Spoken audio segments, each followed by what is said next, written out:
I'm a reporter by trade, and I was working at the Sunday Mail at that time. And my job that day, that Saturday, I had a ticket for the game. I was going to the game later on at Hampden, but I had to go in the early shift.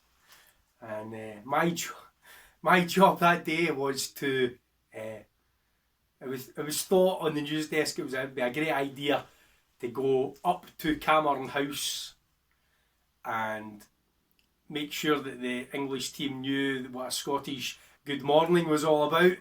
And my task that day was to go up with a photographer, pick up a piper, full regalia, and his dad, he was 16 years old, and go up, hire a tourist sightseeing boat, chug away out in the middle of Loch Lomond, or up near Cameron House.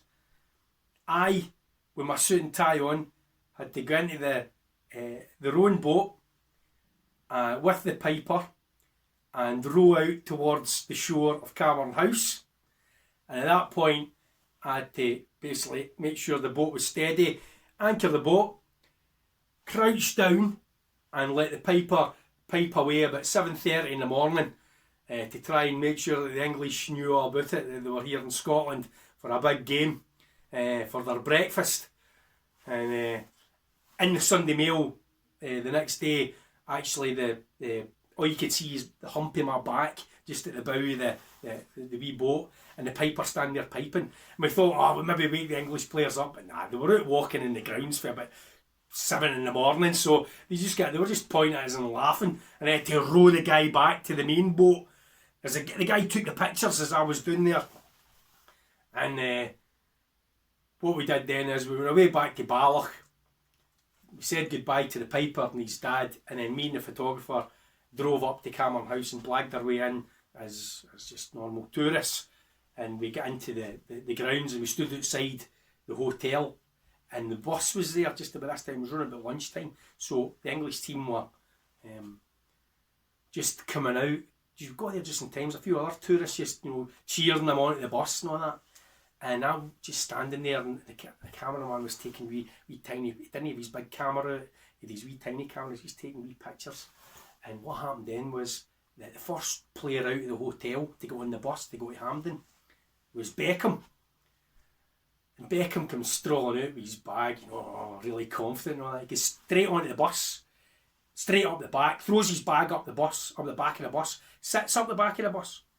And then about 2 minutes later, I'm just watching this, and about 4 or 5, and then they all poured out, all the English players, but led by the Man United contingent. So there was like Scholes and the Nevilles and all these types of guys, and they all come flying out straight on the bus.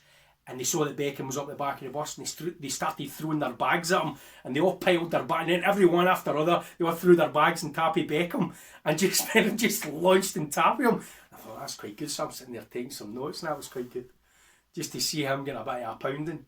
And then after that, we watched them go, and then we headed back to the office, Sunday Mail, and then I was allowed to go, but I couldn't go and get changed, so I went and met my mates. Because at the time there was a lot of English hooligans jumping about, and people carriers jumping in Glasgow, jumping out, and Scottish fans and battling with them and things like that. It was a bit scary that day. And then what happened was I met up with my mates with my suit and tie on, the kilts on and the Scotland strips, and I had my shirt and tie on, my suit, and watched Scholes tear us a new arsehole, really, to be honest. England played well that day. Scotland were alright, but England played well, a game they're due. Big Hendry get turned for pace for one of Scholes' games. But that set it up for going down for the game at Wembley.